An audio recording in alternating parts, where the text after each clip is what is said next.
Okay, welcome back to the One and Done channel. One and Done project today from JY Performance. We're putting in a tire rack. That's the model number right there. That's what it looks like right there. For these four wheels and tires right here. Changed them. Got another video coming on the Model S on the One and Done and how we put those tires on and hub rings and some interesting stuff for those auto enthusiasts. So as you know, we do projects, DIYs, and evaluations of products. And while we're DIYing it, we're gonna check out how good this thing is. So we got this measured out to the length of 55 inches from this side to that side. Gonna give us room to mount all four of these as well as the other tires so we can pull these off seasonally if we need to and put the other ones up on the rack. And where we mounted them? Right up there. So let's get busy. Gotta make a mount because the studs will not fit and match where these brackets go. So we're gonna have to put some wood on that wall first to give it a nice solid thing because this thing takes up to 400 pounds. These wheels and tires are about 60 a piece. There's four of them, you do the math. Here we go. 2x6 measured out to what? 55 inches, we're gonna make a mark there and we're gonna cut that with that. Found the studs and marked the wall. Took measurements and marked the wood we were gonna put the screws to mount it to the wall. We gotta countersink them inside the wood, so we're gonna use the spade bit. Gonna use these 1/4-inch bolts to mount it to the wall. But we're gonna make a pre-drilled hole with this bit in there so that this bolt slips right through and into the wall. And we're gonna put washers on this so it doesn't pass through this. Make it nice and strong.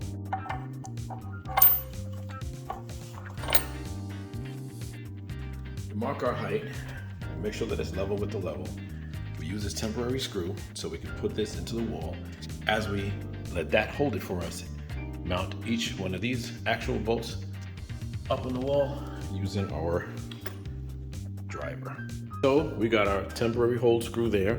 This thing is up here. We're gonna put a level here, make sure this is straight. Once we do, we're gonna actually pre-drill a hole in here so that this bit is just a touch smaller than that screw so that this screw can go through this beam, through the wall, into the stud, and hold this mounting bar up here for the mounts. Here we go. The driver and a 7/16 socket. We put that screw in there, or that bolt in there, right into the stud. Now we don't need to hold the screw, but we're gonna leave it in there anyway, because what the hell, right? Finish all three the same way. So we're just gonna add another row up top, make it wider, because I think these brackets here, they're gonna need a little bit more room than what that first one provides. So we're gonna do the same thing on top, 3 bolts, washers, same deal. All done, and now we get to the mount. We put the first bracket up with that little temporary mounting screw so we can get it into place. We're gonna do the same thing on this side, and then put the permanent bolts right here, and take this out and put one right there as well. Almost there. Putting in the last bolt right here at the end, and we got the bars in that hold the tires, and the next thing we're gonna do is test these tires to be mounted on this thing. Well, there it is, all mounted up. Let's get the tires on there and see if we can take that weight. Okay, mounted the first one. So some key points. The instructions say to put the bar here, had to move the bar here in order for this thing to sit where it's supposed to. Now, thing is, on the back here, there's a small little gap.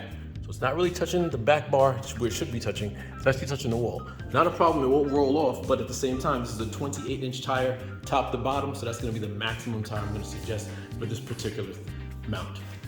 Okay, everything is up. Left some gaps so I can get my fingers and hands in there to pull this thing down if I need to. I like it. Is it a one and done? I'm gonna have to say no. Why?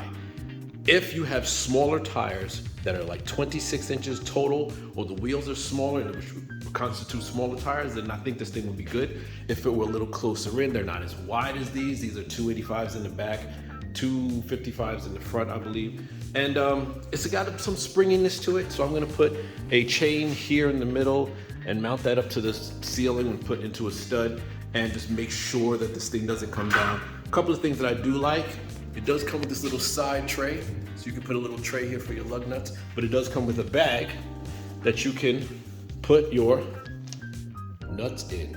Pause. But that is gonna go with a little hook that you see here. That'll hang right on this edge here, and it'll keep your lug nuts with those tires if you're doing, seasonal swap outs for your wheels and stuff like that. So everybody comment, like, subscribe, tell me what you think. And I'm gonna leave it up to you guys to make the decision. But good product, one and done, but good for smaller stuff. One and done for smaller stuff. All right, comment, like, subscribe. On to the next project.